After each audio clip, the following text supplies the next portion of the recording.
অবশেষে ইস্তফা দিলেন কেন্দ্রীয় শিক্ষামন্ত্রী ধর্মেন্দ্র প্রধান। টানা আন্দোলন, দেশ জুড়ে বিক্ষোভ আর লাগাতার চাপের পর পদ ছাড়লেন তিনি। নিট প্রশ্ন ফাঁস কাণ্ডের জেরে এই বড় সিদ্ধান্ত। পদত্যাগের পত্রে কি লিখলেন তিনি, দেখুন আজকের এই বিশেষ প্রতিবেদনে। নমস্কার বন্ধুরা, আপনারা দেখছেন voice of Bankura, presented by Medicare, বাঁকুড়ার বিশ্বস্ত diagnostic and polyclinic centre. NEET প্রশ্ন ফাঁস কাণ্ডকে কেন্দ্র করে টানা কয়েকদিন ধরে দেশ জুড়ে ছাত্র যুবকদের আন্দোলন, বিরোধীদের চাপ এবং বিভিন্ন সংগঠনের বিক্ষোভের আবহে বড় রাজনৈতিক ঘটনাক্রম সামনে এসেছে।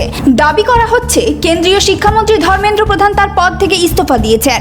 জানা যাচ্ছে ককরোচ জনতা পার্টির প্রতিনিধিদের সঙ্গে বৈঠকের ঠিক আগেই তিনি প্রধানমন্ত্রী নরেন্দ্র মোদীর কাছে নিজের পদত্যাগ পত্র পাঠিয়েছিলেন। চিঠিতে ধর্মেন্দ্র প্রধান উল্লেখ করেছেন, গত 4 দশকেরও বেশি সময় ধরে তিনি ছাত্র, শিক্ষক এবং শিক্ষা সংস্কারের সঙ্গে যুক্ত রয়েছেন। দেশের যুব সমাজের স্বপ্ন ও প্রত্যাশাকে তিনি সবসময় সর্বোচ্চ গুরুত্ব দিয়ে এসেছেন বলেও উল্লেখ করেন। নিট ইউজি 2026 পরীক্ষায় অনিয়ম সামনে আসার পরই কেন্দ্র সরকার দ্রুত সিবিআই তদন্তের নির্দেশ দেয়। পরীক্ষা বাতিল করে পুনরায় পরীক্ষার ব্যবস্থা করা হয়।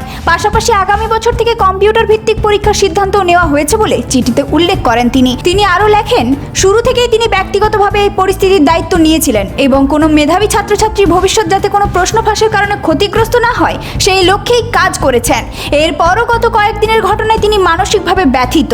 দেশের স্বার্থে এবং যুব সমাজের আস্থা অটুট রাখতেই তিনি প্রধানমন্ত্রীর কাছে পদত্যাগপত্র জমা দিয়েছেন বলে চিঠিতে জানান ধর্মেন্দ্র প্রধান।